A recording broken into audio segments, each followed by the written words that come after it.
you doing? I'm good. How are you? I have a beer because it's a late one, so It's okay. I was just finishing up mine. well, Right cheers. on. I had a Cape May. Cheers. Virtually cheers. Cheers. Virtual cheers. So you had a busy day? Yeah, man. Today's been a good day, man. Got a lot of progress. Got a lot of stuff done.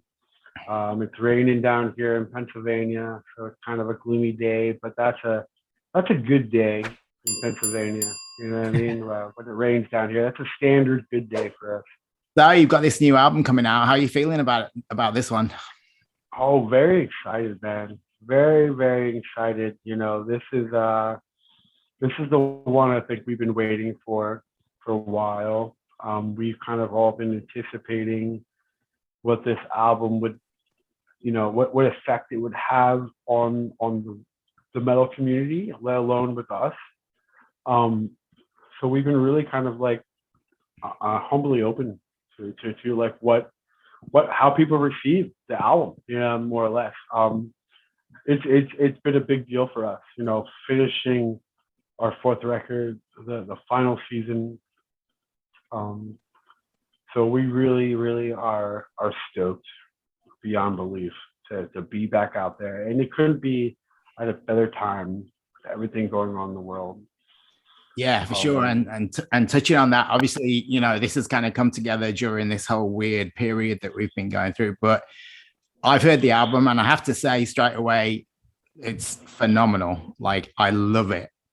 And you guys have never really like stayed in a particular lane, and you don't exactly play by the rules, as we kind of all know.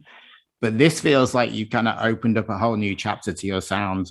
What was your thinking when you first sat down to start making these songs? Well, it was that we were going to continue moving forward towards initiating the sound that we were still kind of like creating. I think it's important to note that where a band sits with their creative potential, each band is different. What a band is trying to create, living up to the last record is different for every band, for sure. But for us, we are the kind of band that wants to push ourselves closer to the origin of our musical authenticness. You know what I mean? Like our authentic creative expression. And we don't necessarily know entirely what that is, but being honest to the creative approach and being honest to our ability to kind of channel and extract the sounds and the music that we put on this record is shows an obvious progression that I guess perhaps that the last albums may have not necessarily reached that far on, but it's something that we're very, very excited about. And we knew it was different. We know the expectations of the metal world, Yeah. And it's it seems to be a common theme with a lot of the interviews I'm doing today. The expectations of what a band is meant to do, with their product. And kind of like you said, we've always been pushing that. So that's kind of our place with our music. We don't want to become overstimulated, oversaturated, or oversatisfied with just settling with one album sound and then thinking that we can just continue making that same sound forever. Like we're the kind of band who we want the creative authenticness to speak for itself through us. And if it's different from one album to the next, that's okay. It also, a lot of the metal community, they want to know their product. They want to know what the bands that they're listening to, and They want to know what to expect and, what they're going to be doing. They want to know if it's within inside their expectations from the last album to the next. I think an important factor that sometimes seems to be missing with the world today and our availability to like listen to music before we actually get to experience it live or before we get to hear it first time, not behind the computer, is where the origin of innovating creativity comes from. So we are a band that like we deeply are saturated with the live feeling and invoking of emotions through our music, and it has to change. We can't be subject to doing the same thing over and over and over again, and that kind of caters to the mysteriousness of what a band is going to pull out from record to record. So yeah, I mean, like I think we kind of always been sitting on the nose with this, with that creative potential. And you talk about fans kind of wanting to know what they're going to get from a band, and I think one of the things that people particularly like about Rivers of Nihil is that they kind of don't know what they're going to get, and there's that anticipation of like, what are you guys going to do next? And on this record, obviously you've got the saxophone again, which is always the thing that people talk about, but it's a bit different on this album. And then you've got the cellos and the electronic side of it. Do you feel that you always want to be adding new elements, like, and how do you see that moving forward? Like, is there things that you want to try that you haven't had the chance to do yet? That's a good question. I think the adding to the elements is not something that's deliberate in the elements itself. It's deliberate in the authenticness of what the music is telling us as it's being composed.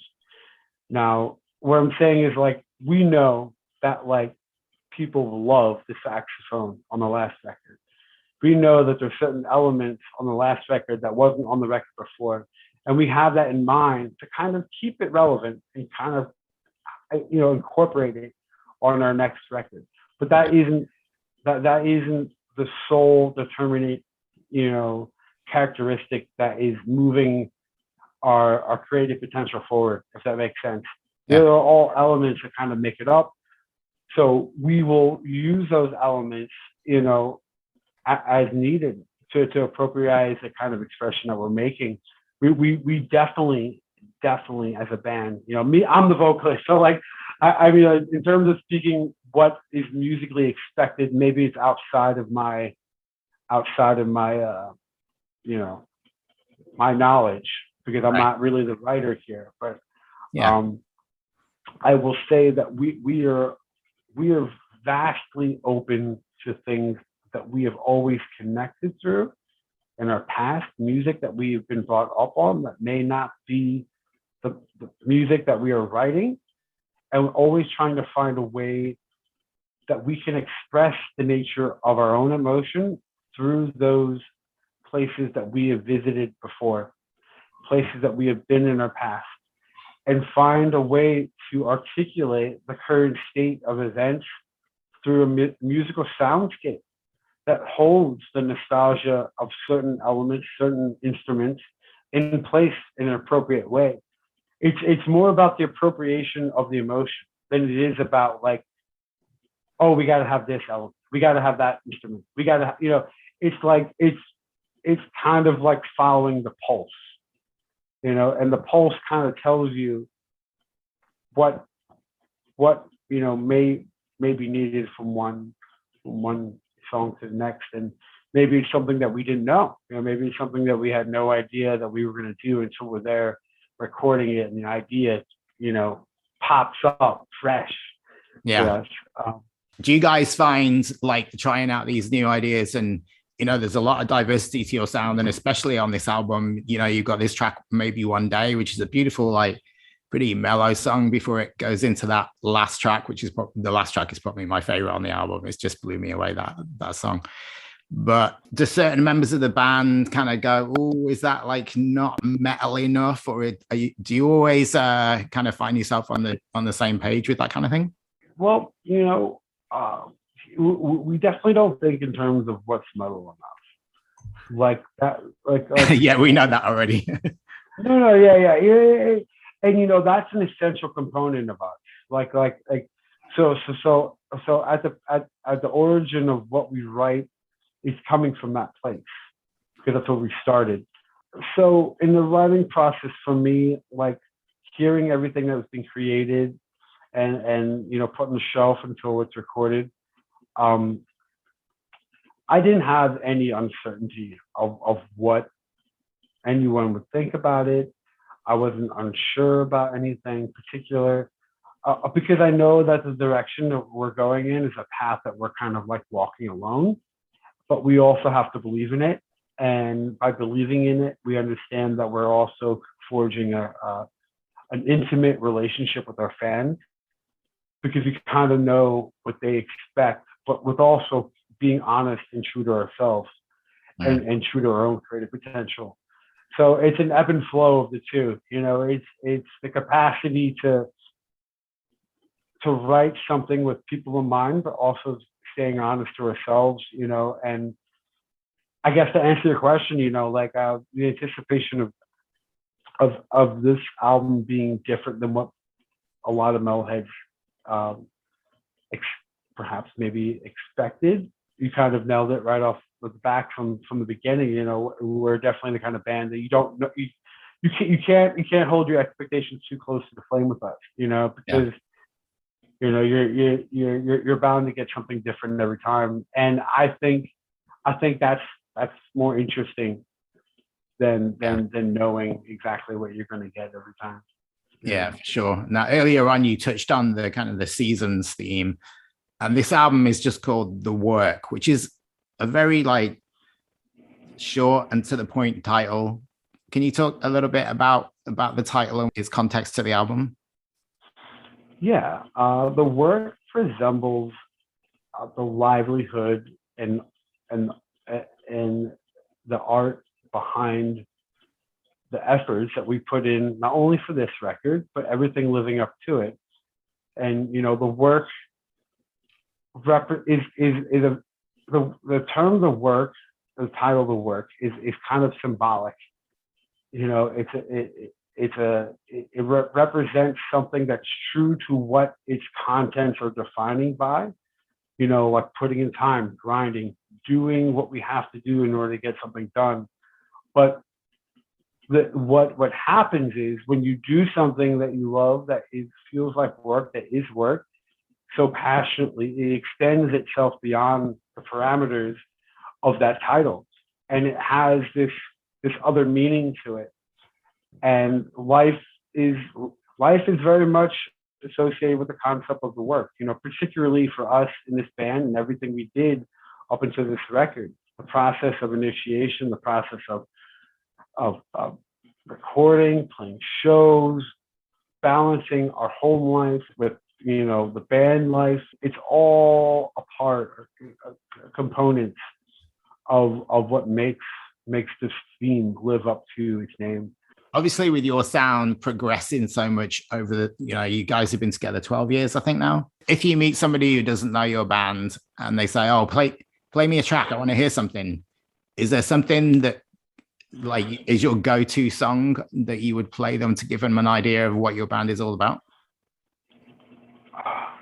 I don't want to make that a complicated answer, but I would point them towards Where Al Knows My Name, because it really is a hyphen medium between what has happened before and what has yet to come with this next album. So I would point them towards the title track, of Where Al Knows My Name, because it has a good balanced composition of what we are as a metal band, but also what we are being pushing towards, outside of the boundaries of metal. Yeah. But I guess if I'm trying to turn on someone who has potential to listen to something that we are moving towards, but they're not quite there yet, maybe I would give them something from Monarchy. I would give them something that it more suits their particular interest at that time. And it's kind of the interesting thing. If a person listens to all our records from beginning to end, they may just evolve through that taste themselves. Maybe they won't. Maybe they won't like it at all. I don't know. But like, I guess it's different. It's different for each person. Yeah. And with you personally, was the one record that you heard when you were a kid or whenever it was in your life that stopped music from being just something that was kind of in the background and became something that took over and became more of your passion and made you want to take it more seriously? I wouldn't say there was like one particular album.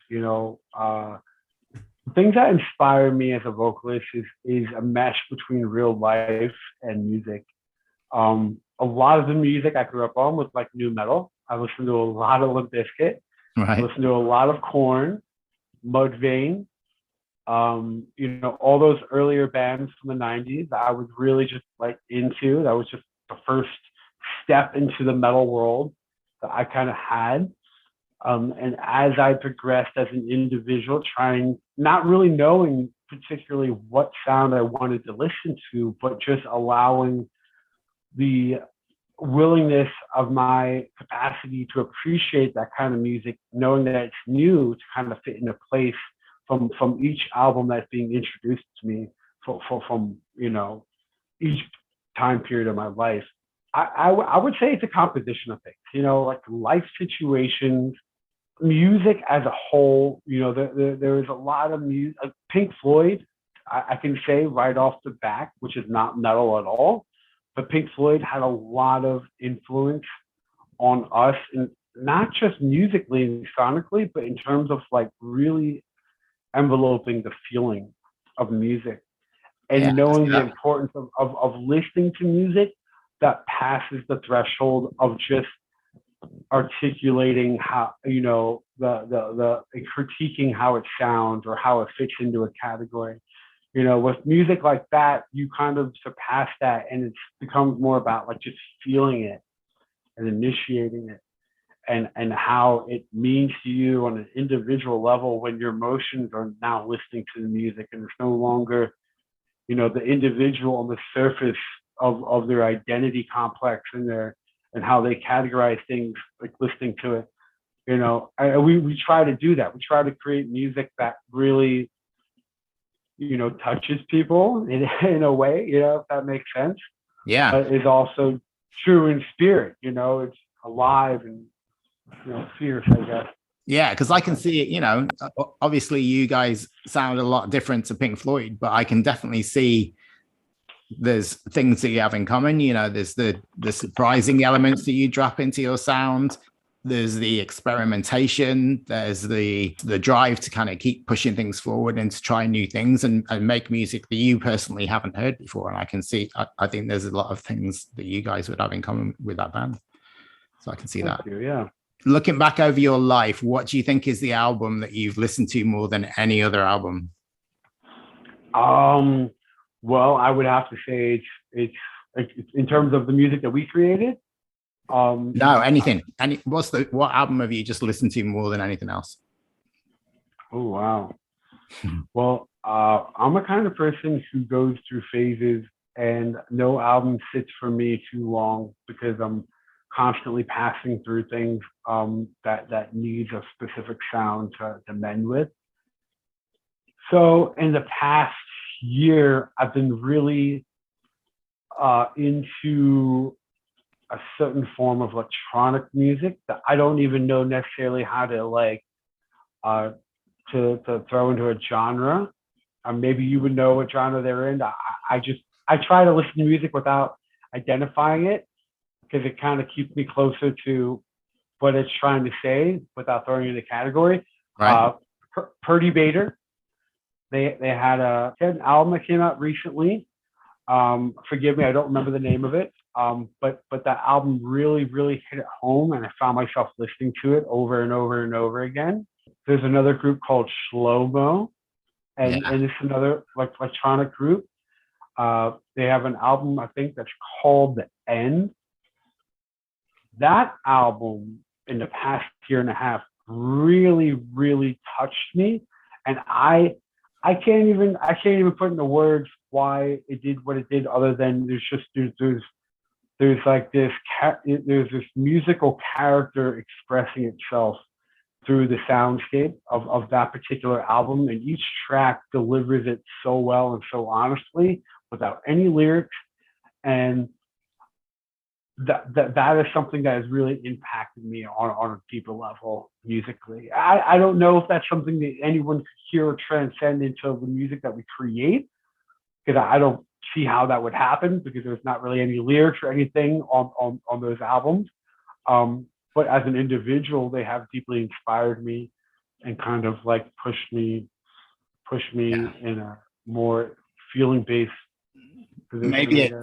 Maybe it's because of, you know, the last year and a half that you mentioned you've been enjoying that kind of music because of the situation with the world like shutting down and everybody not knowing what's going to happen next. It's almost like maybe like a comforting soundtrack where you don't need the lyrics, you just need to kind of get into some kind of vibe, and it creates that soundscape. You were talking about soundscapes earlier, so yeah, and you know, I think maybe it's something like that. Oh, absolutely, absolutely. I definitely think you're right. You know, I as a vocalist, I tend to like pull myself closer to music that doesn't have vocals in it, because I just like to hear the music, experience the music without someone narrating the music. And I think in a lot of ways, you're right. You know, like that music, Slow-Mo and Pretty Bader have all encompassed and created this soundscape that is mirroring the current situation of events that we're kind of going through this particular point in time in the world. Yeah. And it's really relatable without words. And that's a powerful thing, to be relatable without words, you know, like that says a lot. You know what I mean? So what about in the metal world? Are there any, you know, you're obviously kind of forging your own path with one sound. Are there any other bands, like maybe more recent bands, that you have been excited about that are doing not the same kind of thing as you, but just, you know, they're finding their own sound and doing something that you haven't heard before? Well, I mean, there is another band that's kind of like in the same direction of Pretty Bader and Slow-Mo, and that's Master Boot Record. They are on Metal Blade, I believe, and they're another instrumental album, another instrumental band. And maybe I'm butchering how to like throw them into the right genre category, but they're they're kind of like their own thing. They have this very thrash yet 8-bit electronic floppy disk drive sound, and it's all instrumental, but they have this very atmospheric presence to their music, and they have a good balance between pertaining to things that are metal and also things that kind of like need that atmospheric space. So in terms of metal, that has been like one of like the go-to bands I've really, really been into. Nice. And you know what's weird is because I don't dislike thrash at all. I just don't. It was one of the genres I think it took me the longest to really break into. And maybe I'm wrong in stating that the music reminds me of thrash, but that's what I think it reminds me of. So like, yeah, that band really kind of like reconnected my metal appreciation in different ways. You know, there's a lot of new music that's coming out there though right now in the strictly metal community that is great, and a lot of anticipation behind it. But me as an individual, and I've just been really kind of like on this particular track of like listening to certain music, kind of getting myself ready to go back into the metal community and play again. Yeah. Well, speaking of that, when is the last time you guys played live? Last time we played live was right as COVID was beginning, and this was kind of right around. We were ending that tour right around the beginning of March, I believe, of about a year and a half ago, or whenever COVID started. Yeah. And we had that European tour with the Irish Murder, Carnifex, and fit for what I can't remember the name. But oh yeah. And we had a really good time, but we actually intended on the next period of our band time to spend writing this record without knowing that the world was going to shut down. Yeah. So that was what we were doing last. The last tour was in Europe. We came home, and it wasn't shortly after that everything shut down. So we were over there while COVID was happening. And it was a really weird thing too, because we were kind of right behind the initial blow up of COVID in Milan site. Like I think we played there, and then not even a couple days later or a week later, that's when it really broke out in Italy. So we were like right in front of it. You know what I mean? We were getting right past it at that point in time. You have actually got dates planned. You're going on tour with Black Dahlia Murder, and you're going to be in Montreal in October. So how do you think you're going to feel when you first step on that stage again? Oh, it's going to be a fresh breath of air, man. I mean, it's going to be the greatest feeling ever. It's going to be like finally returning at home, one of the many homes that I feel like I have in this world. And, it's going to be well overdue, not just for us, but for all the bands. And we're all really excited to be there. It's something that, it's going to celebrate music. It's going to celebrate not just the release of our album and each band that's on it and what they're doing at that point in time, but just music in general. I think that's really important. Cool, man.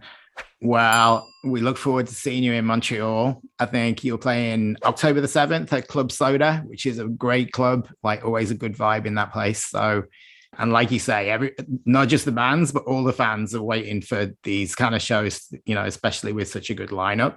So it's going to be a great night. So I look forward to seeing you in person on stage, making a lot of noise.